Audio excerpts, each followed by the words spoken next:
103.5 FM, Star FM, simply the best. Welcome to your number one station, your number one personality profile show. On every Wednesday night, this is where you ought to be because we have the best conversations here. And the show is live on Ultimate 106.9 FM in Kumasi and Empire 102.7 FM in Sekondi Takoradi. And we're also live on the Facebook pages of GHOne TV and Star FM. So find us there and watch the show and share the link as well so your friends, family, and enemies alike can watch the show. Right, the show is in association with Star Assurance, your solid partner, and Vodafone Business. Vodafone, together we can. Let me tell you about Star Assurance. If you don't know this, you definitely should take something down, jot down a few points because you need it. I'm talking about the Star Fire and Allied Perils policy. If you run a business and you don't have this policy, you are in the dark. Don't wait till it's too late. Get it. You never know when such tragedies such as fire will befall you. When it does and you have an extinguisher, sometimes you don't even know how to use it. I can't use an extinguisher. I don't even want to learn it, trust me. It's too heavy. I only stand by to take pictures. Very nonsensical, but yeah, I don't know how to operate it. But when it happens to you, you probably wouldn't know how to use it. You would call the fire service. As we've seen in recent times, they'll turn up without water. And even if they have water, they have to go through all of these lungu areas, meander through communities to get to your neighborhood. Who wants that? Well, if you have the Star Fire and Allied Perils policy, then you don't have to worry at all. You know that they will attend to you immediately. So Star Fire and Allied policy is your main thing, is the success behind your business. Get it today because Star Assurance is definitely, your solid partner. I also need to tell you about the ABSA mortgage because it's better to own your dream house than to keep renting. And ABSA Bank is making this possible for you. You can get up to 90% of the cost of your dream home from an ABSA mortgage and pay in 20 years at a competitive interest rate, making rent payment a thing of the past if you have the ABSA mortgage. So be your own landlord. Enjoy the life that you deserve with an ABSA mortgage. Get the ABSA mortgage today. That's Africanicity. That's ABSA. Visit absa.com.gh for more information. Puma Energy is still in the business of big price drops, and they're asking you to visit any of the retail shops in Adenta, Medina, Hacho, East Legon, Spintex, Lashibi, Ashaiman, Dowenya, Sotsum, Fise, Kaswa, Kumasi, Sunyai, Takradi, and Tamale. They are energizing communities. They're giving you a reason to enjoy the performance behind your drive. They fuel ambitions, and that is why you should buy from Puma Energy. Apart from this goodness, they're also giving you fuel at competitive prices. So visit Puma Energy today and get your fuel. Tonight, we bring you our business tip, courtesy Vodafone Business. Vodafone, together we can. And I need you to know that if you're starting a business, you need a support system. It's definitely important. So when you're starting and afterwards, you need to get a support system. And that support system could be your family member, a friend that you can bounce ideas off, someone who will listen sympathetically to the latest business startup you have or the crisis you're experiencing.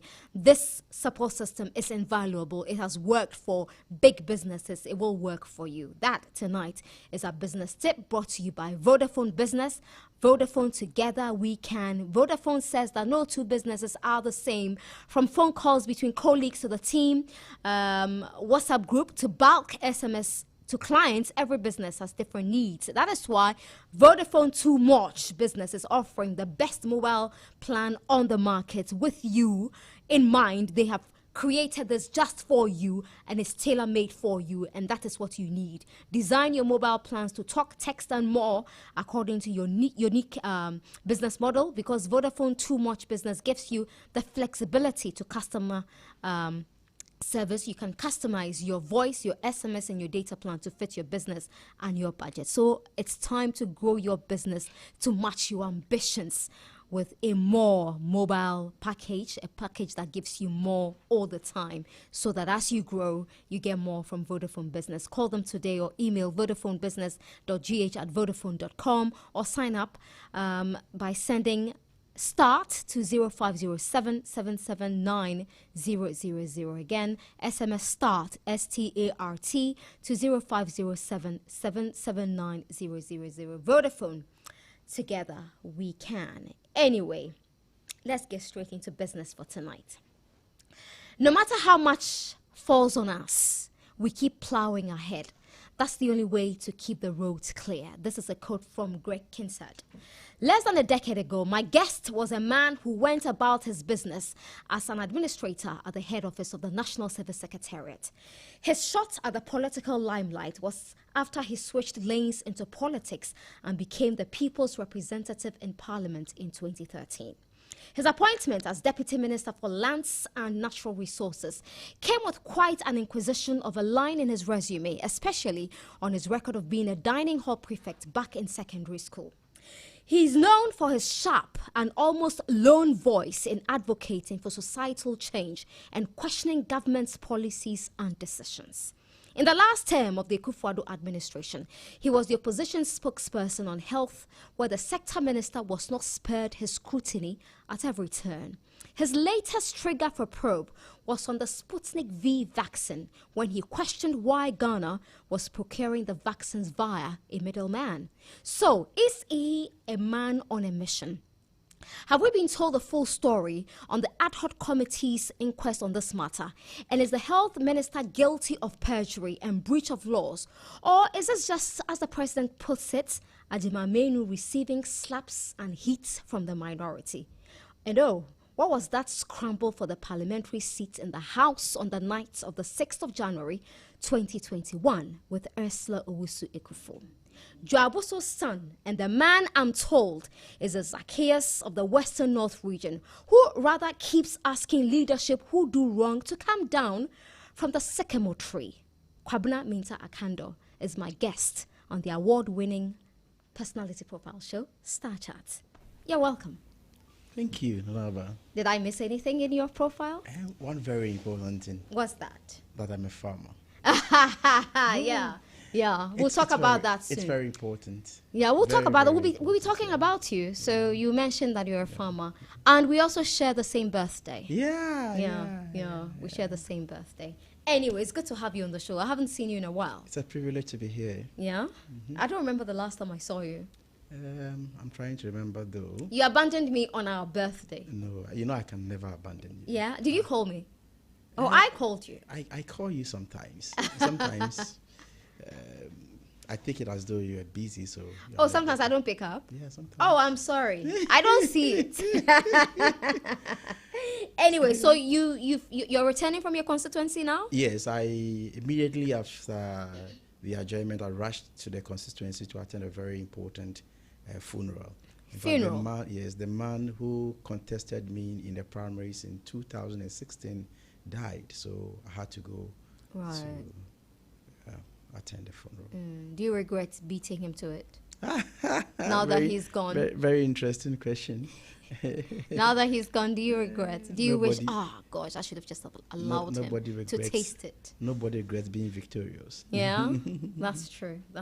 But how's your constituency? It's fine. We are managing, except that, it's a farming community. It's a farming consistency. Predominantly, So we're having challenges with the payment of cocoa produce in the constituency. People have their cocoa beans dried and they can't even get money for their cocoa beans. Well, you come back to government and they'll be telling you stories. Government says they've given money to the LBCs. Because I was going to say that. Yeah. The last time the CEO of Cocoa Board mentioned that. So how come the farmers are struggling? You see, what goes on radio, in the media, is different from the reality on the ground. Yeah, sometimes some of you need to go down to the grounds and experience what the people in the rural communities go through. Okay? You see, the Cocoa Board is supposed to be the regulator of the cocoa sector. So even if, assuming without admitting that you have paid the LBCs and they are not paying the cocoa farmers, you have a responsibility to keep them on check. True or false? Yes. So you can't come But and you tell think me that doesn't happen? no, but you can't run and come and tell me we have paid the LBCs and so what? The bottom line is that the cocoa farmer is not getting the money. So what are you as a regulator doing? So how are they coping?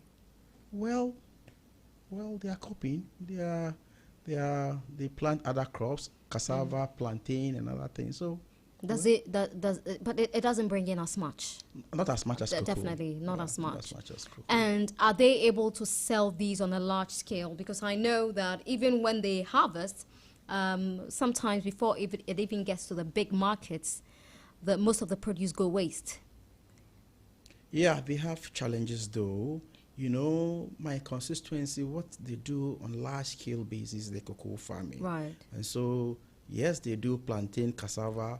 You know, the plantain is perishable. It has a very short duration. So, they are managing. I mean, once you have life, you always have to find your way out. And so cocoa farming is the mainstay. Yeah, stay in the constituency. All right. About, if I'm not exaggerating, about 70% of the population are into cocoa farming. Yeah. And do you feel you have received a share of the national cake? Do you receive a share of the national cake in terms of development? Well, I think we deserve more than what we have received. Okay. That is what do you have now? Well, you've got hospitals. You have great roads. We have hospitals. We have some roads. Some roads. Yes, we have not some all the roads are not great. All the roads are I mean, when tight. the president said the last year was the year of roads, this year we heard the same thing. Have you seen any transformation? You are making me laugh. Not a single road was constructed in my constituency. I guess it's not your turn yet. It's not mine. Your turn yet. You're supposed to be in power for 4 years. Every 4 years is a complete term. You campaign for 4 years, okay, before you are given another 4 years. So the last 4 years, we couldn't get any road constructed in my constituency. How bad are the roads, percentage-wise? Ooh, I can say more than 50% of the roads are very bad. But more than that? Yeah. Oh, I thought you were going to say more than 50% are great. No, more than 50%. Well, you take, for example, Juaboso, Lincoln, Bodi is tired. Juaboso, Lincoln, Dadieso is tired. Now we have a contractor on Benchema Junction to Osekojo Chrome Road. These are the tired roads I can recollect in my constituency. Just these three? Yeah. Interesting. And your constituency is quite big, isn't it? It's a scattered constituency. It's a very big. What's the population size? Do you have any idea? Yeah. We have not less than, in terms of population, we have not less than 120,000 people. That's a large. And we have a voter population of around 60,000 people. Oh, wow. Yeah. Wow. And you've got schools, a number of schools? Yeah, we have a number of schools, yeah. And these are great schools. They're doing well. If you say great schools, what do you mean? Schools as in basic schools, secondary schools? At every level. We don't have any tertiary institutions in my constituency. Yeah. We have But I mean for the BC, the JHS level, the primary levels. Yeah, we have a number of them in the communities. And when I say great schools, I'm talking about infrastructure. We have some are very terrible. Others are average. Some are really, really terrible. Because you see, so you're not feeling the cocoa money trickling down to you properly. That's why I said I think we deserve more than what we have. That's what I said. Okay. And how do you represent them in Parliament? You've been in Parliament for a period, for a while. Yeah. Since 2016? Since 2013. Since 2013. Since my third term in Parliament. So this is your third term. Yeah. What kind of advocacy have you been doing for your constituency? And when I talk about advocacy, I'm talking about from the beginning to the end, where you are seeing the fruit of your advocacy in the constituency. Okay. You know the nature of politics in Ghana. If your party is not in power, you may talk as loud as anything, but sometimes the people in power do very little, if anything at all. Right. And so I had the opportunity to be be their member of parliament for 4 years when my party was in power. So I took that opportunity to bring few things into the constituency. So for example, because it's a rural constituency, one of the things I tried doing was to be able to connect the entire constituency to the national grid, that's electricity. So we had a number I can think about, more than 60, 70 communities being connected to the national grid. Right. And so some were completed, others were also not completed. It was abandoned for a very long time. It's quite recently that I have seen a number of contractors coming to complete them. So it was a major, major, major target that you see when the people get connected to the national grid, they will be able to enjoy small, small, small things out of it. So I think in that regard, I was able to. And the roads I was talking about, if you, for example, the Juaboso to Budi road, it was during that time that we started the construction of that particular road. And the Juaboso through and Tobia Badieso road, it was during that time that we did that. Okay. There was another stretch between Bonsun Kwanta and Juaboso. That one too, there was a section that was also not tarred. We also advocated for that one to be completed. There's another community called Hele Hele to Dadieso. We share boundary with the Dadieso people. So I think around where we share boundary with Dadieso people, that route too has been tied. So we brought all these things into the constituency. We also lobbied for some schools to be constructed. Did you benefit from the day senior high school? Yes, we did, but it's been abandoned. It's now in the bush. Grass cutters have taken over. Oh. Yeah. It wasn't completed? It wasn't. I think I was part of the second or the third batch. And so, unfortunately, we left power. So, for the past 5 years, it's been abandoned. Nobody is on So, site. it's just there? It's just there. It's Have you tried to bring it to the attention of the Education Ministry? You know, when it comes to advocacy, I'm not lazy at all. You're allowed. We file questions. You try to talk to individual ministers and all that. But it's still. And what do they tell you? Well, what they tell you that we'll come and do it. But nothing happens. Nothing. We come and continue. That's all they tell us. Okay. So you've been in Parliament since 2013. Yeah. Okay. You won the seat in 2012. So you've received ex gratia twice. Nana Aba. Yeah? Yes, I have. You have? Yeah. What do you think about the hullabaloo over ex gratia? Well, every week, and it's if you like, conditions of service. Right. Okay. I came to meet the system. Okay. And to be frank with you, I have enjoyed the ex gratia. I think Care to disclose how much you took in ex gratia? Should I disclose? Why not? I mean, you're a public servant. If I was the only person taking it, I wouldn't have had problems at all. But you're all taking, yeah, But so it shouldn't be a problem. Because we are a number of members of Parliament taking it, I think that people don't easily disclose their so you won't let the cat out on them. Their salaries and their terms of conditions. But it's humongous. It's humongous. What do you mean by that? It's huge. I mean, it's relative. Huge is relative. Yeah. I mean, from the smile on your face, it's like something you look forward to. The poor village boy coming from Sefwiantobi, I think it's okay. Yeah. But if you probably ask any other person from a rich home, yes, they might think it's a drop in the ocean. Yes. And for me, and that's why I said to you. But what do you think about it? I mean, you are, and you're right when you said that you like to lead advocacy. And for all the people you represent in Parliament who keep saying that the ex gratia, paying ex gratia in and out, especially for MPs who are returning, is unnecessary. What do you think? Well, is this something you would like to advocate against? I don't have an entrenched position on this matter, but right. I think that if you're a member of Parliament, you really, really, really spend. Really, you spend in the constituency. Okay. So why do you still run? I'm not saying that you should be looking at, you see, it's not like, you don't come to Parliament to look for money. If it's about money, I can tell you on authority that my farms get me more money. In fact, what do you grow? I grow cocoa, and I'm a very big commercial farmer in terms of rice. I plant rice from planting to processing, and I occupy all the chain. I wish I could have brought one of my packaging. My brand is Spectra Rice. Oh. So from planting and you to haven't processing. given me a bag to try. Oh, that so has much for me. being a great friend. That has really escaped me. I will give you. Oh, nice. So it's called Petra Rice. Petra Rice. How's it doing on the market? Yes, it came to the market I think last year. Oh, congratulations! Because I've been selling it in the local, market in my end at my end. So if you compare what that is giving me and what politics is giving me, I think that you cannot, okay, stay in the constituency for more than 4 days. Okay, if I stay in the constituency for more than 4 days, I'll spend my entire, monthly salary. 4 days, yes. That's what it is. Interesting.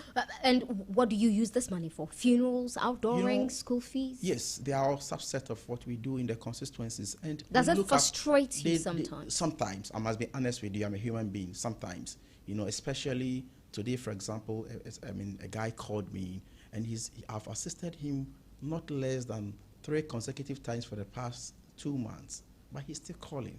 Yeah, because Oliver Twist. But you see, why the not? people are many. If not, you are not the only person in the constituency. You understand? So you can't get all the time. And sometimes the most disheartening aspect is doesn't he work? Well, he doesn't. He claims he doesn't work. But the most disheartening aspect of the whole issue is that very person you have assisted for about 3 consecutive times, if you are not able to do it for the 4th time, MPW. You understand? And so, for me, if do you think your constituents understand the job of a member of parliament? Well, that I don't think it's up to my expectation. No. They don't. If you go to my constituency and tell them that, look, vote for me and I'm going to parliament to make laws, you lose the election. So you have to promise them heaven. So for example, if you come to my constituency, they call me Abuan Tetia. Just because I don't promise the people. I will tell you whatever I get from parliament, I will share it amongst you. So I don't like promising when it comes to politics. But they are more interested in the development than the laws you are going to make. But they don't pile that kind of pressure on the DCEs, the MCEs. You see, they are responsible for the development of the communities. It is the MP who is responsible, who goes to them for their mandate. Right. You understand? The MPs and the heads of the party. They are more relatable with the you MPs. You go to them, you visit them, they get access to you, and they tell you their problems. So are you in favor of electing Yes, DCs? I'm absolutely in favor of election of DCs. Okay. Absolutely in favor of election of DCs. Except that it comes with its own challenges. Right. You understand? And so, they are more concerned about the development coming to them. So you must take your time to explain. And of course, sometimes they are very proud of me when they hear about me in the system and what I do in the system. That also helps me a lot because they think that they must hear of their MP in the system. You just don't go to parliament and sit down. So they want to hear you speak. They want to hear me speak. On the floor of parliament. On the floor of parliament. In the media, it all adds to. Yes, it does. Okay, now I understand why one of my friends in parliament lost, because he's never spoken on the floor. No, that if you try and you have a very stiff competition, you will lose the elections. Because you don't speak on the floor. Yes, don't joke with it at all, because they want to hear their MP, and sometimes when you do, they are very proud of you, especially when you make sense, especially when you are pursuing their interest. Right. They like it a lot. Okay. Yeah, so how do we get constituents to understand the role of the MP? You all have to get on board. Oh, we do it. Then the MPs will go back and mess it up by promising milk, honey, and sugar. Once the citizenry gets to know the main responsibilities of the members of parliament, nobody can get... Again, they also feel there are some who feel that towards elections and the build up to any election, that is the time they can also enjoy the milk. Because, you win elections, some of you abandon them, you go back driving in your V8s. You don't even roll down to say hi, you're in your tinted glasses. So election time, this is the time to milk them. No? It's not as easy as you are saying. It takes me not less than 7 to 8 hours to drive from Accra to... I'm not referring Juaboso. To you. No, there are a lot of people who are in similar situations.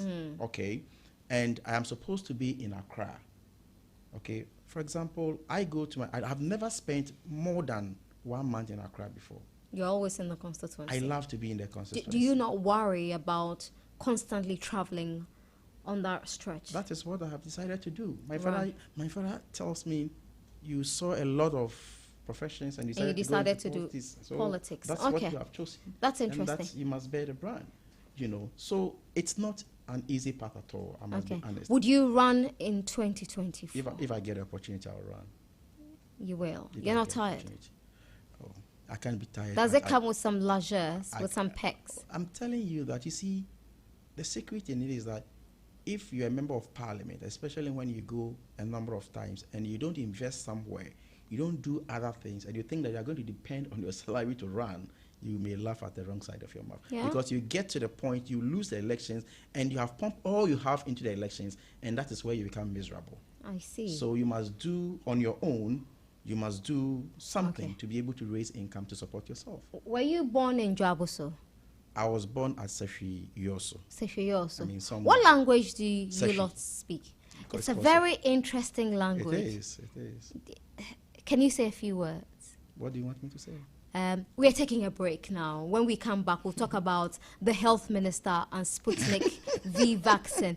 And the president says that you lot should cut his minister some slack. So can you say it in Seshi as we take a break? That's we are taking a break. We'll come back and talk about Sputnik V vaccine, the health minister, whether he should stay on or go, and the president's comments in the Bono area. Yeba juju fa boye yema mpain ohanen cheboye minister boye wonia ye apolinu ninje so ne ohanen iti yeba ikolisongomon. Wow, but there's a bit of tree in there. Yeah, we can find Zima in there, Brusa in there. So it's like a mixture of languages. Okay, we'll be back shortly. When we come back, we are talking about Sputnik V vaccine. What exactly happened with that ad hoc committee? Have they told us the entire truth? Should the minister stay on? And the minority also thinks that the finance minister should also be fingered. Supposed to be a personality. Yeah, it is. But you've been loud on it. So yeah, we'll be right back.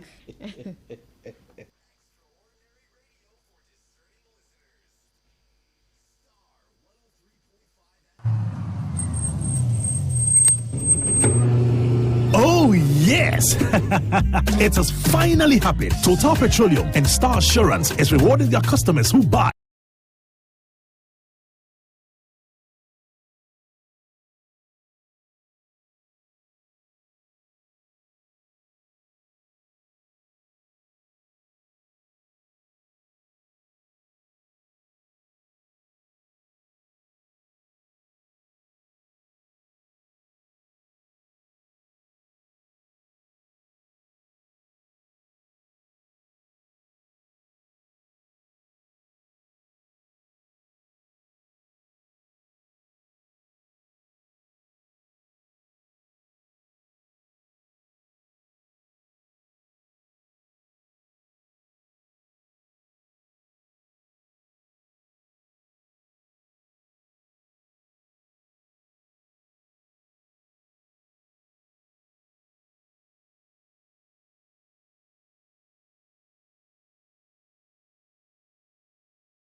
Our chat tonight, live on Ultimate FM in Kumasi and Empire in Takoradi. He speaks Seshi. For those of you who are not familiar with that language, just a few people in Ghana who speak it, right? Yeah, it's the people in the Western North. We, the Seshis, are about 6 out of the 9 districts in the Western North. Okay. Yeah, but if you speak Sahwi, somebody who speaks Nzema should be able to understand. Somebody who speaks Anyi should be able to understand. Which language? Anyi. Which one is that? Oh, okay. And you are a Ghanaian? Yeah, I am. Okay. Of course I am. And okay, no problem. Never heard of it. Somebody who speaks Brusa. Have you heard about Brusa? Yeah, I know Brusa. What about Awonwi? No. You haven't. No. Learn about your country, okay? I know a lot about my country. You don't know everything about your country. There are things I know about my country that you probably don't know about as well. You only learn about the cities, you know? No, Get down there. No. Remember, I've been to Sefwi before. When I was an active reporter, I traveled the length and breadth of this country. Okay, yeah, so I know your very area place very to be. well. Very, very interesting. Yeah, you're from the same area as Uncle Atov. Yes. Yeah. So I know your area very well. Yeah. So you schooled in Juaboso? Yeah, I schooled as for my schooling, crisscrossing. I schooled in Sefwi Yoso. I schooled in Sefwi Antobia, which is very close to Sefwi Juaboso, 2 kilometers from Sefwi Juaboso. That's the basic school. Then I did my senior high school at Kumasi Anglican Senior High School. Then I did a University of Cape Coast. Yeah. Okay. All right. And so you are a farmer. Yes, I am. Obviously, you like food.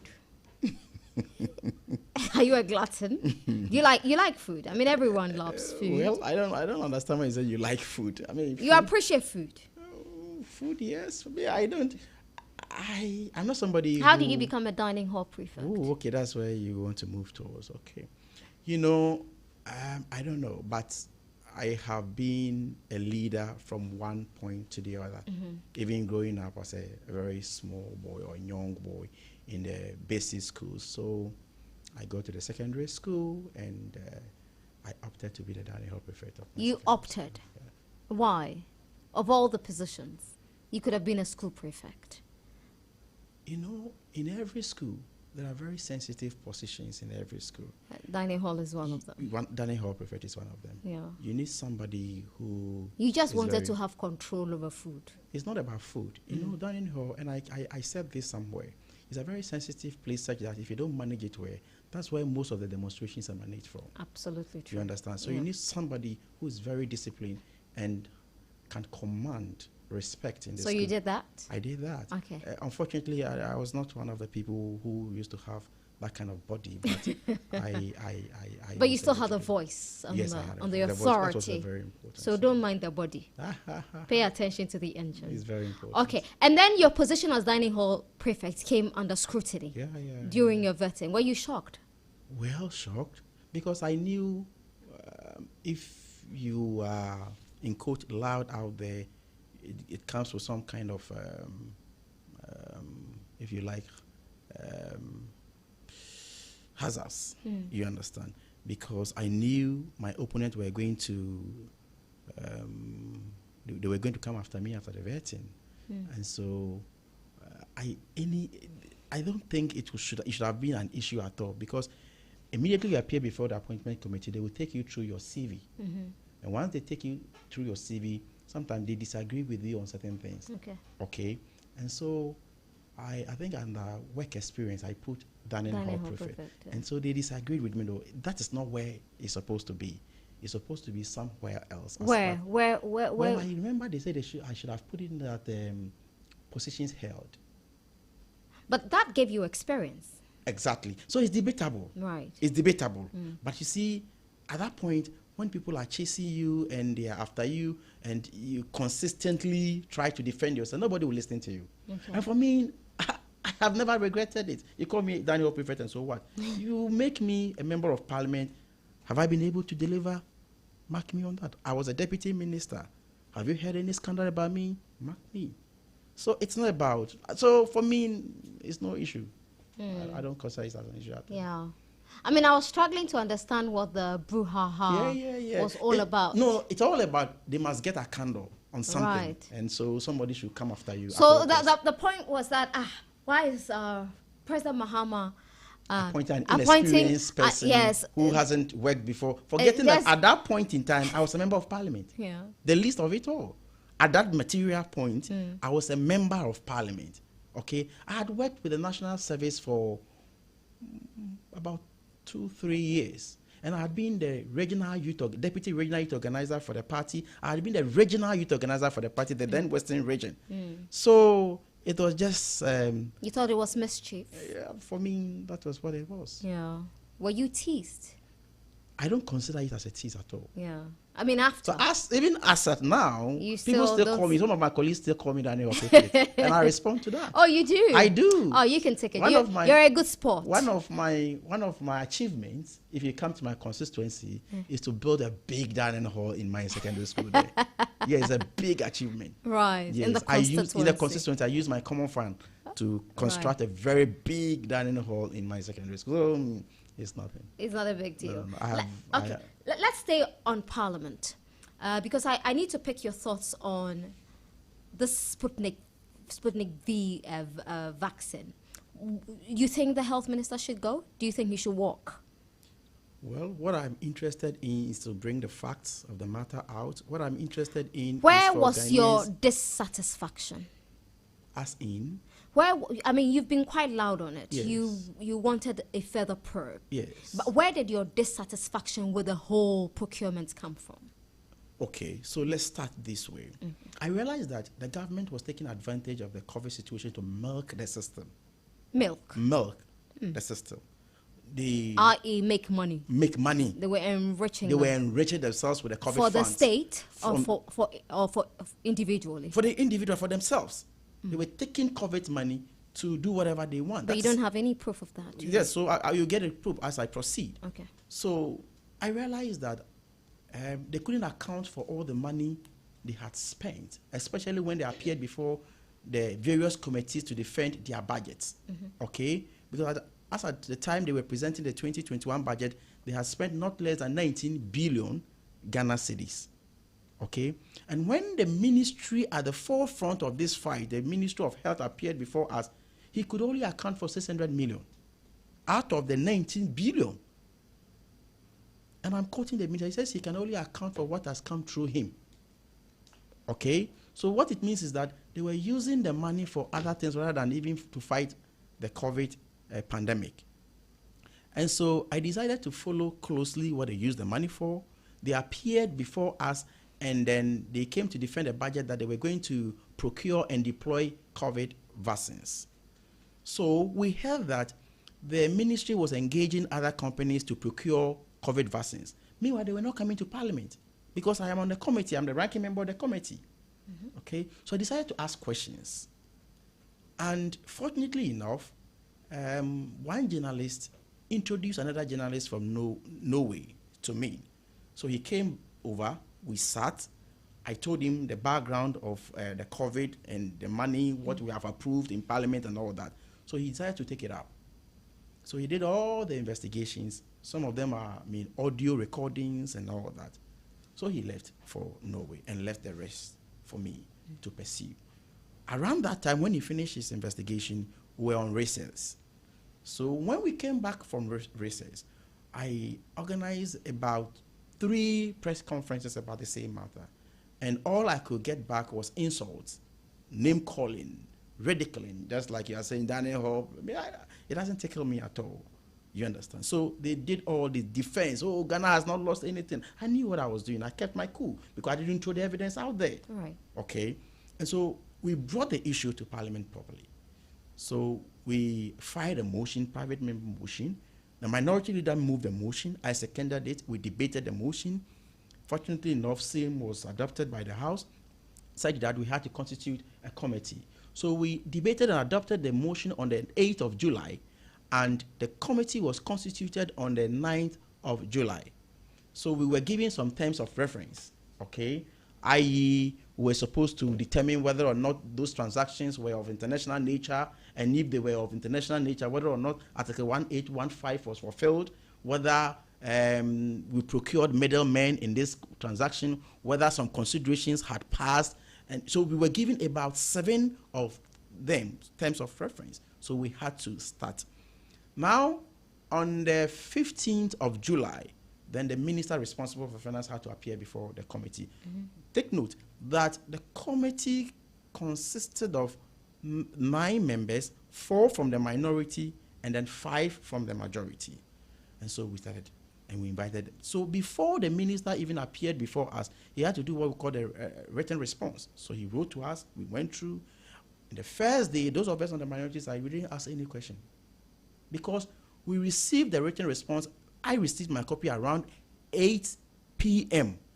The night before. Yeah, exactly. Okay. So we didn't understand their strategy. So we kept it. So when we went, we allowed them, if they have any questions, they can go ahead and ask. So we will take it on the next day. So when we went, we took the issues one after the other. Okay? So issue one, were to determine, and Nana Aba, the committee was an ad hoc fact-finding committee. Okay? So you should find a person on point of law.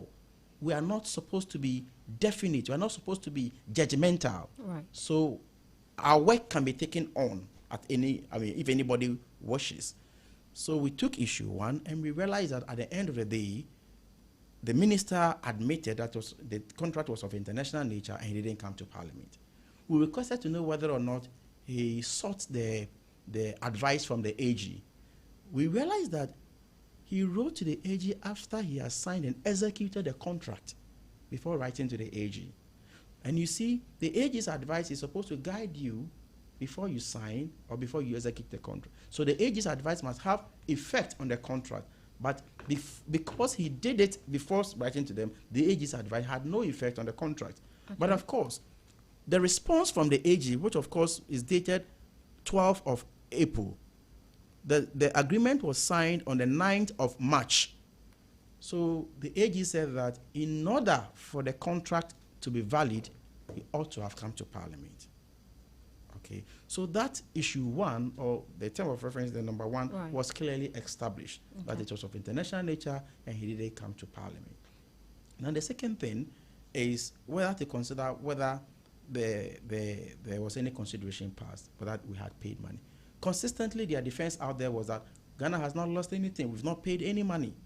And not only did the minister orally testify to the fact that he had not paid any money, but it was also part of his written response.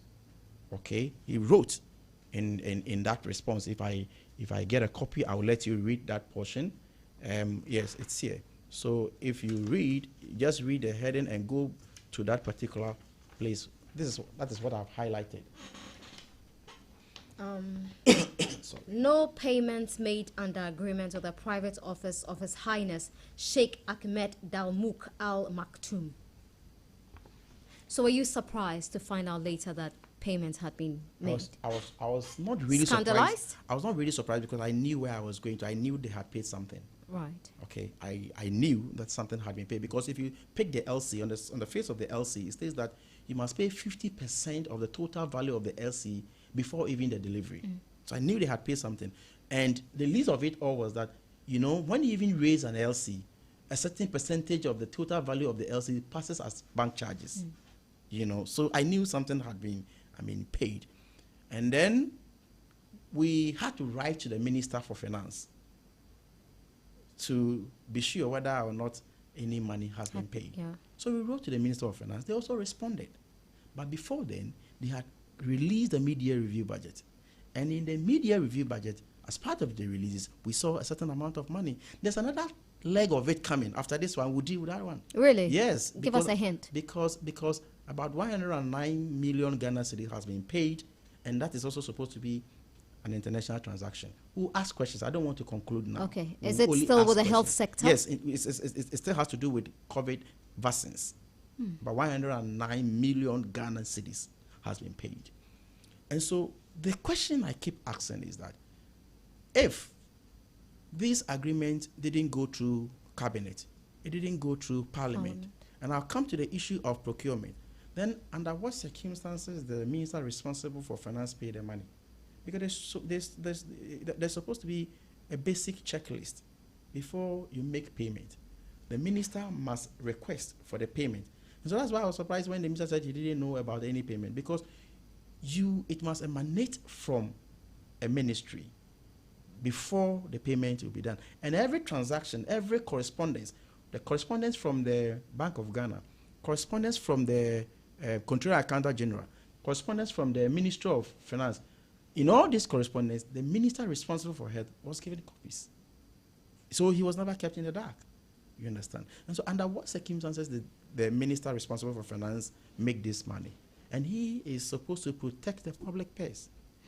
So how many of such payment has been made that we are not aware of? That's where my worry comes from. You understand? Now let's move on to the issue of the procurement breaches. Now clearly the minister said he came under, single source procurement. Mm-hmm. If you look at the... Because it was an emergency. Because there was an emergency. Mm-hmm. And of course, even in emergency situations, you still... We have provisions for them. Right. And even in Parliament, we know how to deal with emergencies, certificate of urgency and all of that. And so we realized that you should have come with public notification and you should have sought for the prior approval of the Public Procurement Authority Board. He didn't do that. So you wrote to the PPA after the execution of the contract. And interestingly, I have a letter here because of time. The Public Procurement Authority wrote back to the minister, Mr. Minister, we're not going to ratify the agreement. No. Can I see it? Yes, okay. Very fantastic. You can still go on. Okay, so this is the letter coming from PPA. Sorry for using my left. You want to read? So it's a request for ratification procurement of COVID-19 vaccines for health sector emergency preparedness response against the global outbreak of the novel coronavirus. And the letter goes on to read, we make reference to your letter number MOH 2021 DS COVID-19 dated 15th April 2021 on the subject above. At the board technical committee meeting held on Wednesday, 28th April, the board reviewed your request seeking ratification for engaging Messrs. SL Global Limited and Messrs. H.H. Sheikh Ahmed Dakmouk Al Maktoum for the supply of COVID-19 vaccines for mass vaccination across the country at a total cost of $64,000 as indicated in the table below. So the table is there. Shows the product, the quantity, unit price, that's $19 per bottle, and then the contract amount of 64,000. Is this 64 million? Yeah, 64,600,000. The board decided that an investigation should be conducted in accordance with Section 89(1) of Act 663 as amended to ascertain the circumstances that gave cause for Ministry of Health to undertake the said assignment without the prior approval of the PPA board. A team of investigators will therefore visit your organization to undertake the said investigation. You are by this letter requested to kindly nominate a lead contact person who can provide the necessary documentation and explanations to PPA's team during their visit. The team will be in touch with you in due course. Please note that the board expects the investigation to be concluded within a period of 3 months. The authority therefore expects your maximum cooperation during the investigation. So was this investigation carried out? Did the ministry comply? It's still ongoing. Okay, they said 3 months. It's 3 months, and this is 30th April. So obviously, the PPA was also blindsided in this and they didn't want to get involved. They said, no, Mr. Minister, we are not ratifying. We want to investigate you. You should have come for prior approval. You didn't come, so we want to investigate you. You understand? So the procurement breaches were also clear. That is why, today I've seen Who signed that letter? That letter was signed by Frank Mante, the executive, chief executive, acting chief executive. Of the, okay. Yeah. All right, so thank you. He signed it. And so that is about the issue of procurement. Now, the issue of middlemen involvement. You see, vaccines are not like any other commodity. They're not like tomatoes or onion where anybody at all can go to the market and procure. They need high protection. And the WHO has warned that anybody who deals with middlemen in the procurement of vaccines, you risk getting substandard vaccines. Is out there. Fortunately, Ghana is a member or is a representative of the WHO board, the executive board. And the minister told us that the minister, represents Ghana on that board. But this is coming from the WHO, that don't deal with middlemen. And you see, Nana Aba, if you're not dealing with the government, if you're not dealing with the manufacturer, anybody in between is a middleman. You understand? And so it was clearly established that we dealt with the private office of Al Maktoum and SL Global. and they are all middlemen. There are other countries who are dealing directly with Sputnik V manufacturers. I mean, Algeria, Kenya, Rwanda, and all that. Who could have done same? And so on the issue of middlemen, it was also clearly established. Now, we move to issues of to determine the service of middlemen. We have done that. The cost. The cost. The $19? $19 per dose. There are two legs of it, the cost. One leg, he lied to Parliament. In fact, the lies are two. The lies about we have not paid anything. The lies about we will not buy a dose of vaccine more than $10. So these are the two lies. Now, when he appeared before the Parliamentary Select Committee on Health to defend the budget for the procurement of the vaccines, he told us that he was not going to buy a dose of vaccine more than $10. Okay? Meanwhile, he had already signed a contract because he appeared 22nd, 23rd March. He signed this contract on the 9th and 16th March. 9th for Al Maktoum, 16th for SL Global. So when he came, if you are doing an estimate, you do an estimate of something you are not very sure of the price. Are you with me? But you had already signed, so you have an idea. He had a full idea about how much it was. Yet he told us that he was not going to buy a dose of vaccine more than $10. So we gave back his document to him to, go through whether he's familiar with those documents. And he agreed that these documents came from him, and that yes. So that one too, we think that he could have done better on that. And so these are. So there are a number of these are the issues that we're trying to go around. Okay. And so we finished our work, and then we had to prepare the report. The report was also another story. Absolutely, I was coming to that. It was another story. Yeah. Did you feel? Of course, you were outnumbered on the committee, but did you feel overpowered? Not overpowered, not at all. Because we had about 90% of what we wanted in the report. Okay. There was a strategy. We had the opportunity or the advantage of preparing a minority report. Okay. But would that help us? Minority report, you can't lay it. It will not be part of the records of the House. You can only make noise with it. So we had to insist that what must go into the report must go into a report.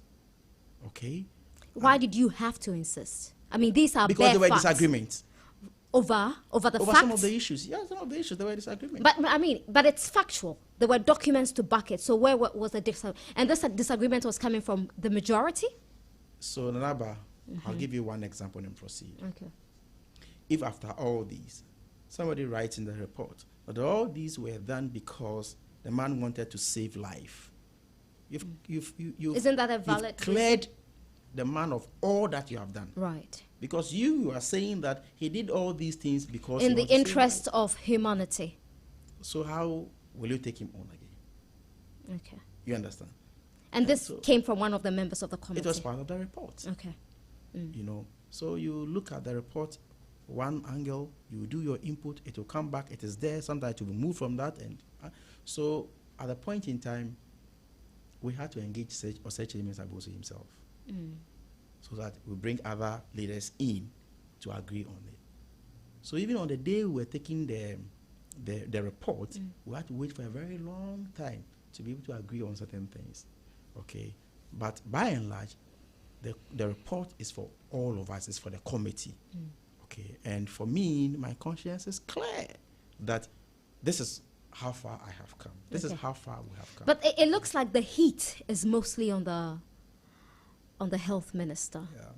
The finance minister is not feeling the pinch. He's culpable as well, isn't he? I hear today he is defending the health minister. In fact, he needs more defense than the finance minister. So somebody must be defending him. The finance minister? Yeah, he should not be defending anybody. He needs to be defended. Because Why? for me, I think that it's a danger to the public purse. How? If any minister gets up and he comes to tell you, I've signed a contract, so go and pay, and he gets up to go and pay, is he protecting our public purse?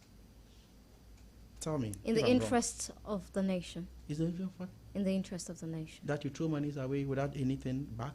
you go and pay 16.330640 to somebody without getting anything. That's the interest of the nation. That's the interest of the nation. You spend 21 billion Ghana cedis in the fight against COVID-19. We don't have even a single hospital to show. In the interest of the nation, you spend 21 billion Ghana cedis. We've not been able to establish a single laboratory at our entry point, to the extent that our only international airport, we had to give it out to a private company to establish a laboratory. 21 billion in the interest of the country. So for me, the finance minister has to answer a lot of questions, and we must investigate every pesewa of the expenditure of the COVID-19. How far will the minority go with this? Well, these are the facts. It's not only the minority, Ghanaians, anybody, everybody. At all. For me, my first thing to do is to make sure this money is retrieved. Okay. Well, the middleman has promised to pay. I don't listen to those ones. Why? Because look, you know, I call this intricacy. One funny thing they did. The minister was appearing on the 15th. All of a sudden, the minister brought a letter. Why?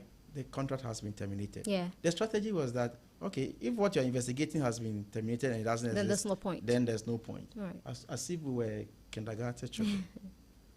When we picked the letter, and I have the letter here, I will show it to you. It's because of time that I'm not able to I've seen that letter. Exactly. One of your colleagues it was dated, sent it to me via WhatsApp. It was dated 14th, appearing. The committee was constituted on the 9th, debate on the 8th. You are appearing on the 15th, and you bring a letter dated 14th that you didn't even terminate the contract. That they did. They have put out of it. And in the said letter, the man didn't make mention of the fact that he has taken some money and he will refund the money, but rather stated in the letter, I have the letter here, I'll give it to read. He rather stated in the letter that he has delivered 20,000 doses. So if we had indeed paid money to, he was supposed to mention it in that letter. So I am very careful to comment on, we have written to him, he will pay, he has the intention of paying and all that. You don't trust? No, I don't. You don't trust them? Until I see evidence of payment, I cannot trust that. So you don't trust the health minister, you don't trust the finance minister? I don't trust the government. Even the president, their president, I don't trust him. Did you hear him, the president, his comments He's about... making a mockery of you and I. You don't know that? But something that has engaged the attention of all Ghanaians, that everybody is talking about, that people are outraged. Look at the way he was behaving. That he's receiving slaps. What kind of behavior is this? What it tells you is that, look, there's nothing that will happen to the health minister. And for me, if they try, he'll be singing like a bird. But what do you expect should happen to the health minister? For me, I didn't do it just because I want somebody to be punished. I didn't do what I did, or we didn't do what we did because I want to take somebody's position. I did it because I am the ranking member on the health committee. I've been given a responsibility and I must perform it to the best of my ability. That is how I was trained. Whatever happened next is for all of us. All right. But you think that the minister should have walked by now or been given the sack? I will leave those ones to him. Yeah. I will leave those decisions to him to take. But what I am happy... No, I mean, apart from the decision he would take, what were you expecting the president to do as the leader of the country? You know, even if you're not going to sack the man, you should have caused some kind of seriousness to the issue. Yes, you have the platform. You have gotten the opportunity. The man is with you. Say something for the people to know that indeed it has gotten to you, and probably there are steps. You are doing something. But look at the way he presented the whole issue. You know, for me... Maybe because he feels there's too much tension over the matter. So let's calm your tits. So the president is a comedian right now? No, he's not a comedian. I mean, he's a leader of the country. So he can't do that. When tensions are high, he needs to calm. The president cannot do that. I think that he must respect us. It is something that... You think that was disrespectful? Quite disrespectful. Yeah? Quite disrespectful.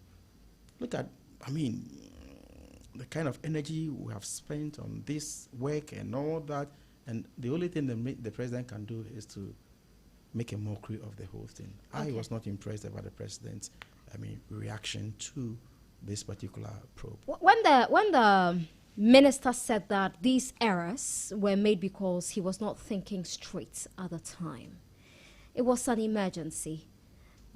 We needed the vaccines. True. We needed them urgently. True. And his ministry has been under a lot of pressure. He, the minister himself, has been stressed. So is that legitimate? Is it something, does any of you care about his mental health? Nana Aba. At the time? Nana Aba. To some extent, I'll come to your question. I sympathize with the minister to some extent. Do you sympathize with the finance minister? I don't sympathize with the health minister because of anything, but I sympathize with him because he's being sacrificed for something that he's not supposed to be responding to. You think? Yes. Who is he being sacrificed for? Nana Aba, let me tell you, me, a village boy, I've had the opportunity to become the deputy minister before. I've worked with the president before. I know how things work. Nana Aba, a decision such as this, there's no way any minister can take without the consent of anybody at the presidency. Nobody can do that. Nobody can do it. And that's why I said that I sympathize with him. Take it from me. Nobody can take such a decision. That you won't even whisper to the president, Mr. President, this is something that has engaged the attention of the president, and the president, addresses the nation from time to time, and you are going to procure vaccines, and you will not brief the president, and that the president has spoken about the procurement and deployment of vaccines from December 2020, January 2021, February. The president has been speaking about it, and before the president comes to address the people, he will ask the respective ministries. Anytime any president is coming to talk, especially the state of the nation, they will ask all ministries to write something and they will put it together. And that you are going to procure vaccines to the tune of $64 million. And that you tell me the decision was taken by Ajima Manu. Oh, my brother, spare us these things. My sister, you mean? My sister. You said my brother. That was just by the way. Anyway. Ignore me. You're getting charged. We've had some individuals, like lawyers, such as Martin Pigbu, calling for the prosecution of the health minister for perjury. What do you think? Well, there were some inconsistencies in his statements. We have found the facts, and what everybody wants to do with it, they're entitled to go ahead. Okay.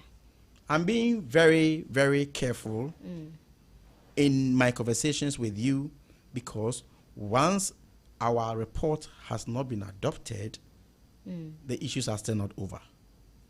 We are also not supposed to be judgmental and all that. That's why I am very careful when you ask me to be specific and conclude on matters. I try to play around those ways. And all that. That's fine. I'm moving on though. What's this $109 million you talked about? Nana Aba. Okay. Oh, okay. I've left it in the car. No, you haven't. It's here. You can never leave anything in your car. It's in your bag. No, I think I have the media review budget in my car. Okay. I can get it for you. No problem. You can, and I'll show it to you. I'll only show it to you, and then I won't talk about it. Can I have a copy of the media? Okay. You have a budget. You have it. Yeah. I have it in my car as well. If anybody can run to my car. My producer has got it. No problem. Yeah. So you open to the last page, and you see a table, money that have been released. You see that 15% of a certain amount has been released, and the 15% is 109 million. Released for what exactly? Vaccines, for procurement of vaccines. Okay. And nothing of that sort came to Parliament? Nothing. You know, issues about health. You're the ranking member. So nothing of that sort. But the money has been released. And then you did ask this question about emergency situation. Therefore, if I am not thinking about it, that is why, even in emergency situation, that is why you have to do wired consultations. Okay. And there are rules. If you go to the Public Procurement Act, that's why there is this single source window. Okay, if you come to Parliament, there are, even when they were coming for loans, sometimes they will bring it one day, we will deal with it one day and approve it for them. And Mr. Minister is a senior member of the House who could have gladly, and COVID is something that is affecting everybody. Absolutely. You cannot say you are going to play politics with it, you approve and all that. No, would have gone out because we had even approved loans for them. Okay, so for me, as for the issues of emergency, I thought he could have done better. All right. Are you married? Yes, I am. How many kids? I have 5 children. 5. How many do you have? 1 pet. When are you adding on? I'm not. Okay. Interesting. Why? I think 1 is too small for you. Why? For me? Are you the one paying fees, buying them food, clothing them? I remember my mother-in-law said, your children are very nice. Why are you stopping at 5? She wanted you to add on. And I said, well, I don't have a problem. Can I add on more? But you come and take only 3 out of this. So that the pressure will go down. So you've got 5 with 1 woman. Well, 2 women. You have 2 wives? No, my first 2 children came when I was in the university. Oh, with the same woman? Did the 2 come from the same woman? From the same woman. You didn't marry her? We didn't marry. Why? You broke her heart. Do I have to explain? Oh, yeah, you broke her heart. Ooh. Probably she did. I know. How do you know? Have you experienced a broken heart before? I This don't know whether delayed to call year it. you have. I don't know whether to call it a broken heart. How did you feel? I felt bad about a woman before. When you say you felt bad, I was a very young boy then. How old? That's when I had completed secondary school. Okay. Yeah. So maybe 17-ish. I don't remember. Oh, how can you not remember your age when you left secondary school, and somebody broke your heart? You were abandoned. That's like, yes. So I was abandoned. An older lady or your mate? I think we were supposed to be in the same age group. Yeah. And she abandoned you. Yes. Do you know why she abandoned you? Well, I think I walked away, but I walked away, but I was not happy then. After walking away, I felt it. So did you try to go back? I was trying to prove that I could. That you're a man. Yeah, I could walk away. But when I walked away, you were in pain. I was in pain. Did you try to go back? No, I didn't go back again. Why? Your ego wouldn't allow you. Not necessarily, but I felt the circumstances under which. So you had the girlfriend whilst you were in secondary school? After secondary. After secondary school, that's when you had a girlfriend. You were 17-ish. 17-ish. I don't remember. You do remember. Yes, you do. You just don't want to confirm it. 17-ish. And that was when you first had sex?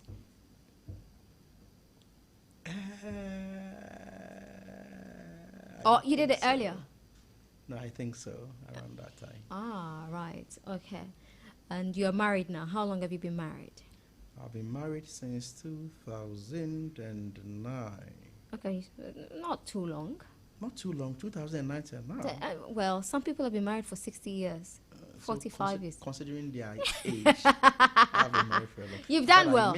I missed my target growing up. I wanted to give birth. My firstborn should have come when I was 20 years. So and it didn't happen. It happened around 24 years. Oh, so your first is quite old. He's in secondary school. Oh, congratulations. Thank you. Well done. And my secondborn will be going to secondary school next year. Are they all in the constituency or here in Accra? Okay, my children have been here since 2010. Oh, when you moved here. To Accra. Oh, that's excellent. And your wife is from Sefi? My wife is from Sefi. What, you didn't want to marry outside Sefi? Well, I don't know whether it's coincidence or that's the lady I found to marry. So. The lady you fell in love with? Yes. Yeah, would you say you're happily married? Yeah, I'm happy with her. Yeah? Yeah. Have you cheated on her before? Not that I remember. It's either a no or a yes. What do you mean, not that I remember? You don't remember? Remember, my wife is listening to the show, right?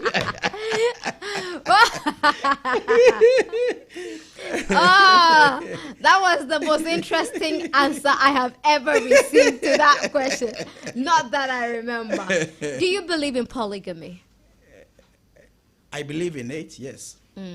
Because I'm from a polygamous home. How about polyandry? My grandfather married about 10 women. Ooh. And I came to meet about 7 of them. He died with one on the same day. Yeah? Yes. Oh, he lived their life. Yes. He was a powerful chief. Very, very intelligent. Would you add on? Will you marry a second? No. You're okay with one? I'm okay with Why? one. Oh, I'm okay with one. You're okay. It comes with its own Pressure. and Do you think issues. women should also marry 2 men? Polyandry. Women Yeah, you heard me. Why are you repeating in it? this country? It's not known to us in this country. Yeah. Don't try to destroy your culture. Any country, that's why we are struggling. We want to learn everything from elsewhere. Where? Let's take our culture and develop our culture and develop along the culture. We should develop the culture of men marrying more, but women can marry more. No, I don't think it will help us. Yeah? We don't know that one. We don't. It's not common in Ghana. Yeah? Our grandfathers used to marry You do modern things that were not common to your great grandfather, don't you?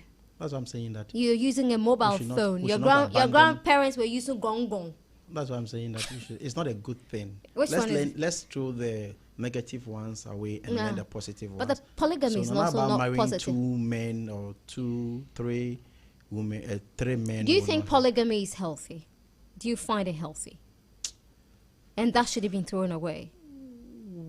Well, to some extent, it has its own advantages and disadvantages. Yeah. Yeah. Okay. What do you make of your colleagues' draft bill on LGBTQ? Well, you see, I think that as a country, we must know what the people want. Sometimes, even if it's against your will, you are representing the people. We are the representatives of the people, okay? So you must test the mood of the people. This is what the people want. This is how the people wants to be governed, okay? So if you gauge the mood of the people, you realize that it is something that they are not happy with, because there are a lot of Christians. In fact, all the religious groups above, this LGBT. So I believe that if some honorable members are trying to come out with some laws to be able to regulate it, it's not out of order. It's in the right direction. Yeah. Interesting. I'll come back to the 109 you talked about in the million you talked about in a bit, but let's go back to the 6th of January, the night of the 6th of January. Yeah. The chaos in Parliament. That was shameful. Sorry. Were you ashamed? I think we could have done better. Were you ashamed? We could have done better. We were on the side of the law. Were you ashamed? We could have done better. We were on the side of the law. It's a simple We were question. protecting the democracy of the country. The videos but and we the could pictures. have done better. It is Better nothing we with should what? be proud Your behavior. Yes, of course. It is nothing we should be proud of. That I will agree. But we on the minority side, that day, we were defending the democracy of this country. And I would defend that on any day. With the same behavior? Well, we had the results. So you don't regret the bad behavior? I'm saying that we could have done better, but we had the results, a positive results for this country. Yeah. So you think the shameful behavior, because the shameful behavior led to positive results, then? Though shameful, but at the end of the day, we'll console ourselves with a positive outcome. Yeah. Did you apologize to Ghanaians? For that behavior, I thought collectively, as a house, do you feel you lot apologize to Ghanaians? I don't remember the house came out to apologize, but consistently we've all spoken against that. Do you think it would have been right for Ghanaians to be rendered an unqualified apology profusely for what we saw that night, for the scenes from Parliament that night? Naba, I don't know whether you followed the proceedings in the House that I day. did. And I'm not referring to the proceedings. I'm referring to the behavior. It was part of the proceedings. It was part of the proceedings. Since when has that become part of proceedings? So that is what makes it wrong. We have standing orders. We have constitutions that we are supposed to, follow. We are governed by these documents, okay? And so if you see clearly that somebody is violating these laws of this country, you can see somebody snatching ballot box and ballot papers and running away with it. Don't you have processes you go through to register your displeasure? So before you go through that process and register your displeasure, the person is gone. Yeah, but the ballot boxes were gone anyway. The ballot box was gone anyway, wasn't it? The ballot box was not gone. We were able to retrieve the papers and we counted them. Okay? And the issue of secret ballots, we insisted on that everybody should vote secretly. If we had allowed that to happen, people would have been intimidated. So let's consider the issues, the merits of the issue or the case, and then determine who went wrong. Because if you box all of us together like that, I know if I even commit a crime, at the end of the day, we will all collectively be blamed for the crime. It will encourage people to be committing crimes. I will name and shame who did wrong at that material time, who was on the side of the law. These are legitimate issues we should be looking at. That the law says that go and do secret ballot. You're justifying it now. You see, I am not justifying it per se, but the people must know what really went on. How did you feel when the Honorable Communications Minister sat on your... I was surprised. You were surprised? I was surprised. I didn't know he could behave that way. I didn't know to the extent she went, that she could do So that. how were you feeling? Feeling? Yeah, sitting You're there. talking about feeling? Yeah, but how were you feeling? She was sitting on your thighs. How were you feeling? Feelings must drop from here, from the mind. Okay? It's about what you think. At that material time, my focus was to get the... When I talk about feelings, I'm not talking about anything like that. So feelings in terms of... I'm not talking about sexual feelings. Not at all. So, I don't even know how your mind went there. I'm referring to, your state of mind. How were you feeling? Were you angry? Were you upset? What was going through your head? I think at that time, I was not happy. Okay. I was not happy at all, but I had to conduct myself well. I had to behave, especially when all the cameras were on you. Okay? So I had to behave as a gentleman, even if I'm not. Okay. And so I was not happy, but I had to conduct myself well, in order not to create another scene, So I just allowed her to sit for some time, and she left. And did the two of you talk after? No, we didn't talk about it again. You've never mentioned it to her? To it's ourselves? Never come up? Yeah. No. But have you had conversations with her since then? Yeah, I meet her, I greet her, sometimes she greets me, and that's all. Okay, you're just cordial. That's but all. before this incident, were you pally? She was not my friend, and she's not my friend. Oh, right. She's not your friend. She's not my friend. Okay. So that's why you were a bit surprised. You were taken aback. Yeah, I didn't know a woman, especially a married woman. You took her seat. She said she was sitting on it. Got up briefly, and you took her seat. The seat was not for her. The minority was sitting on that side of Mr. Speaker. The seat was originally occupied by Honorable Cletus Aboka. So we took her seat. Where is that one coming from? Okay, let me quickly go back to the claim you made. I found it. So it is supplementary COVID-19 expenditure. Oh no, that before then. 15% before, that is before the supplementary COVID-19 expenditure. 15% down payment for Johnson SARS-CoV-2. 109 million. And it goes further to explain 15% down payment for 12,689,062 doses of COVID vaccine as Ghana's allocation from AU. That's what you were talking about. Yeah. And you haven't seen this document in Parliament? I haven't. As a ranking member on health? I haven't at all. So we'll come to that one. Let's allow this one to flow for some time. Right. Yeah, I haven't. So we'll ask questions. Probably there are better explanations to it. I don't have to conclude by now, okay? just like I do my things. But you are certain that you haven't seen any documents? Very certain. That I can promise you. Very certain that I've never seen anything of this nature in Parliament. Interesting. Yeah. Is there anything about you that people don't know? Well, sometimes people don't know I'm a farmer.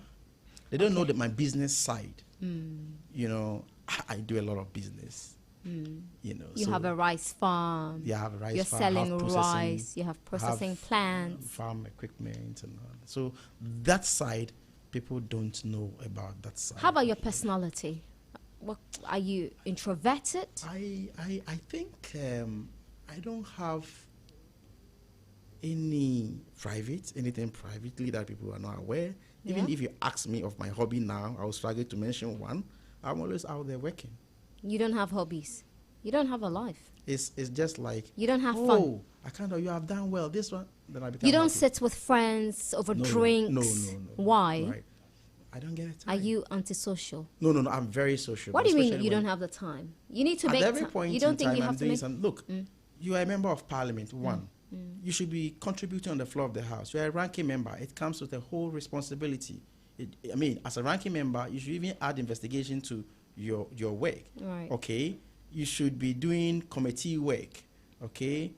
You should be responding to issues in the media. Sometimes you get up as early as 4 a.m.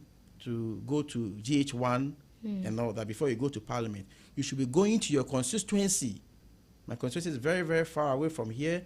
Quite apart from that, I'm a family man and I have businesses.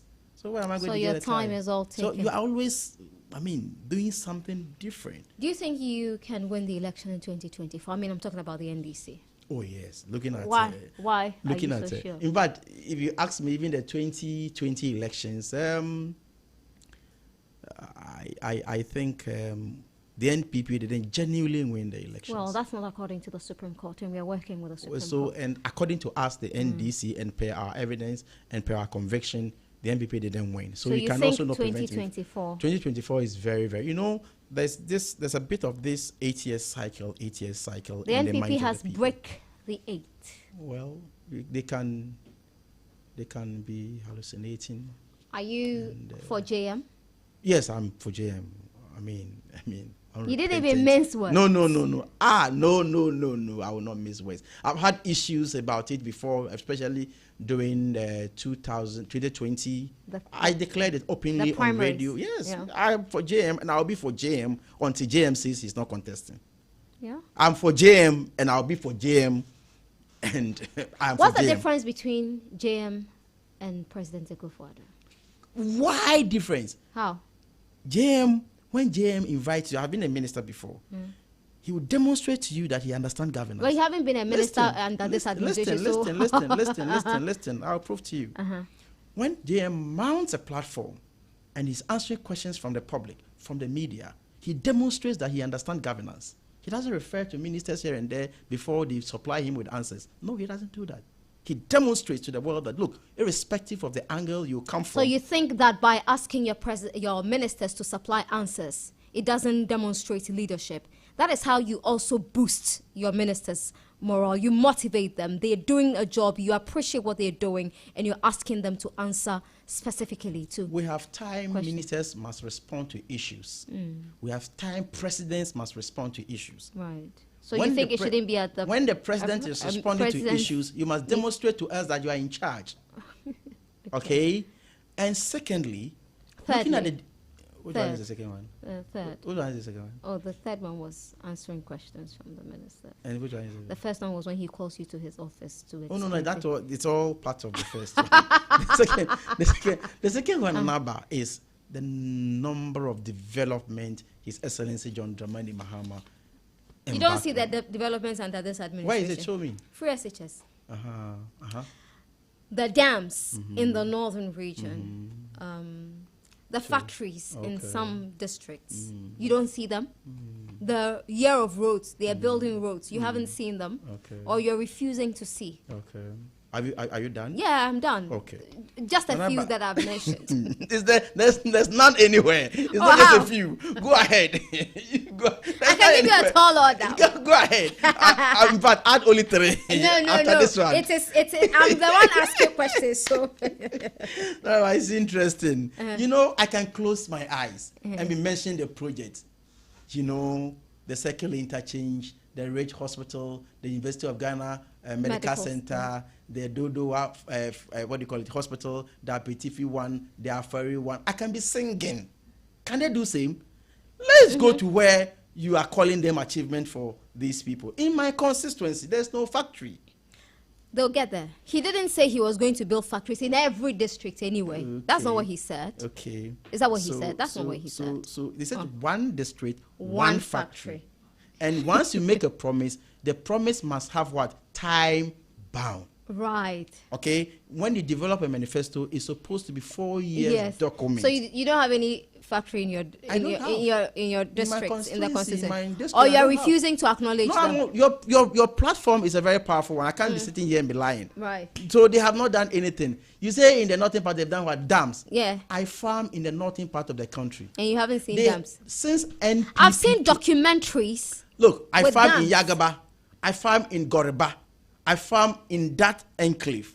I know what happens. So there are no dams. There are no dams. Maybe they don't have the purpose of they don't have they don't have what it takes to have a dam there.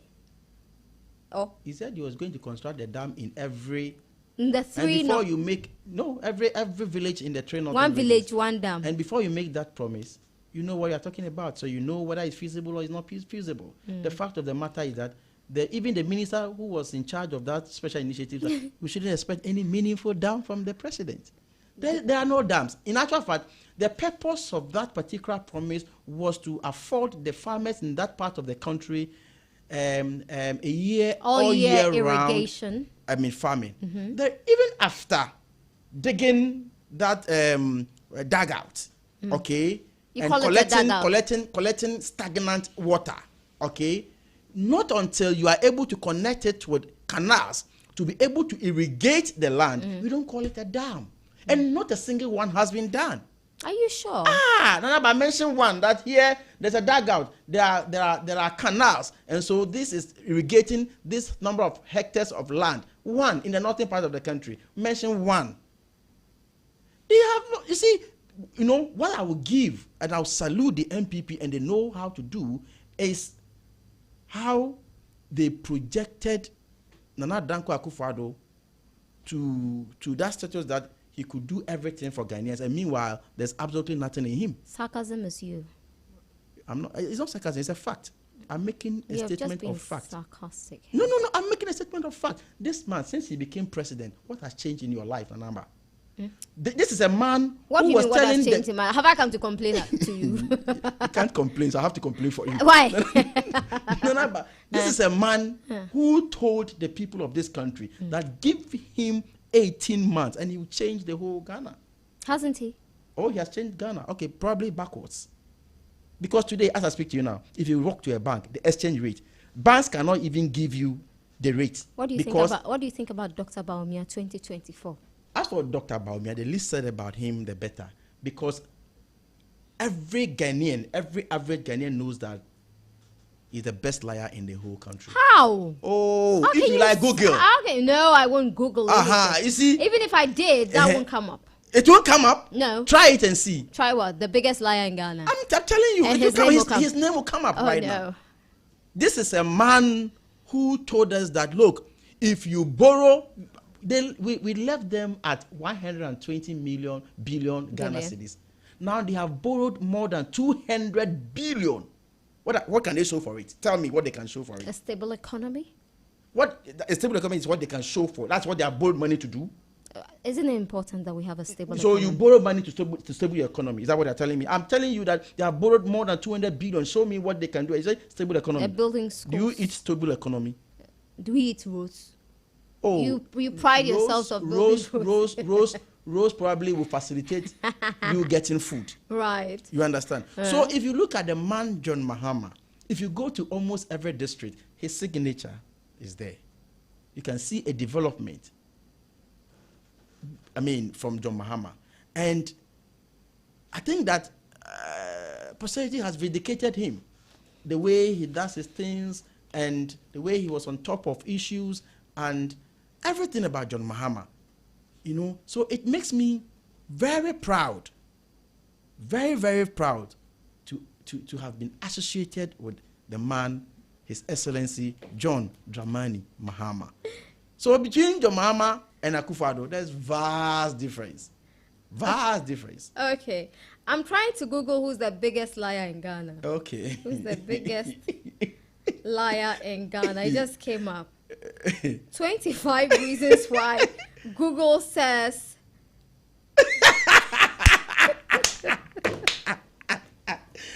Nana, I am not going to You have to be fair to your listeners. No. Nana, but you have to be fair to your They have listeners. smartphones. They Nana. should Google the question themselves.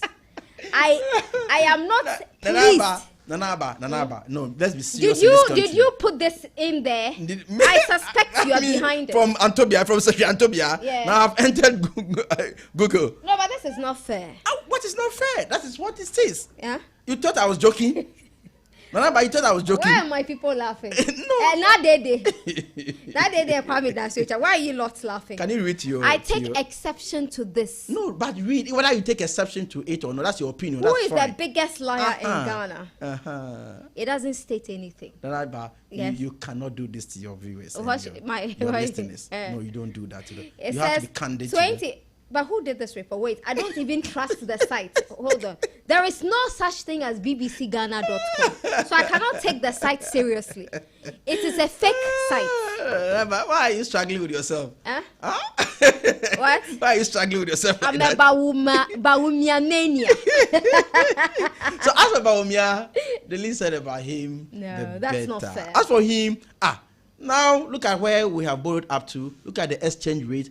You see, when you lie, okay, posterity will by all means expose When you lie, When you the lie to get power. fundamentals will expose Yes. you. Yeah? So as for Bawumia, he started lying about even our voter register, that he had just exposed But 10% he's of done so well Where? with digitization. Look at- Give him some credit. What for kind that. of decision has he Hey. done? Now he's supposed to be in charge of the economic management team, isn't it? Yeah. We have minister responsible for communication, or now he's the minister responsible for communication. He's leading the charge. Oh, okay. Now do you know For what? digitizing do you know what he has got into? the economy. Now Look, they have moved Agenda 111, okay, to build hospitals in this country. 88. 88 failed. They've moved to 111. They've slashed the money from 1.4 billion to 779. Now they form another team under Bawumia. They call them coordinators of Agenda 111, and they have bought them vehicles, Land Cruisers. Meanwhile, not a single block has been laid. No, seriously, the things here are a lot, huh? And who is the biggest liar in Ghana? It is depressing to read. See, you go to who is the biggest liar in Ghana, and one of the posts that comes up, the third one says Vice President of Ghana, Wikipedia. I mean, that is insulting to the Vice President that's of. who he I is. will take. No, I no, will no, take no. Google That's who on. he is. He's on the line. Has he lied lies, to you? Oh, plenty. He lies almost on every issue. Haven't you lied before? Your government never lied. So did my Do you name pop remember up? when you lied to us about The- one-time premium? Do you remember the NDC's one-time premium payment? That was such a lie. Okay, so you are wasn't it? struggling to get Yeah. one. Oh This is no, there are so somebody- many. There are so many lies as well. The thing is that you all lie. Rabba. You all Why are you lie. defending Bawumia? Oh, I'm not defending him. That was just defending a joke. But the sites that put this up are not credible sites. They were funded by you. That is your mystery question. So let's have the mystery question. Oh, okay. So I should read it out. Oh, hold on. After this. And now, the mystery question. Okay, there you go. So I should read. What do you like most about your wife? Oh, okay. My wife loves me, Yeah. and she's very proud of me. She's Oh. very humble, Oh. very hardworking. Any responsibility you give her, she will perform up to perfection. Quite recently, she went to the farm and she spent about 1 week no light on the farm. Slept on the farm. Oh, I'm sorry. Yes. And made sure that the second planting was done before coming back. Oh. Yes. So, I mean, I think... Do you shower I'm her with gifted. gifts? Well, How do you show your affection, your appreciation? well, I try, sometimes I try to let her know that I also love her so much, but let her know that I'm there for her. And I try to show my appreciation. She loves traveling with me. She loves being with me. So any opportunity I get, I want to be with her as well. Oh. So she's a very, very hardworking woman, and she knows how to handle visitors. And She's welcoming. I have a testimony about that. Yeah? During Share the it quickly. 2016 elections, our primaries, you know, we used to help people to go to Hajj from our constituencies. So there were these Muslims who came to sleep in our house, and she went to serve them. And when she got there to serve them, they asked her, "But where is Honorable's wife?" Ah, they didn't think she was She the was the wife. They one. thought she was probably a help. A help as a house helper. Oh, that's so sweet. So there was a time when we were campaigning, and one of them had to come on radio and talk about her. And it was such a wonderful scene. Oh, So that's really lovely. Lydia, I don't know whether she's listening at all, but I salute you. She's for the Lydia. Yeah, she's Lydia Lydia. Akandoh She's Lydia and Chroma. in Chroma. Yeah. Okay. Thank you so much for showing most up grateful. for the show. I'm most grateful. It's always a pleasure catching up with you. You are a fantastic gentleman, and I think you should never stop being great. Thank you so much. And thank you for listening to the show on Star 103.5 FM. Simply the best. Star Chat returns next week, Wednesday. But K Bona is taking you home tonight in a few minutes.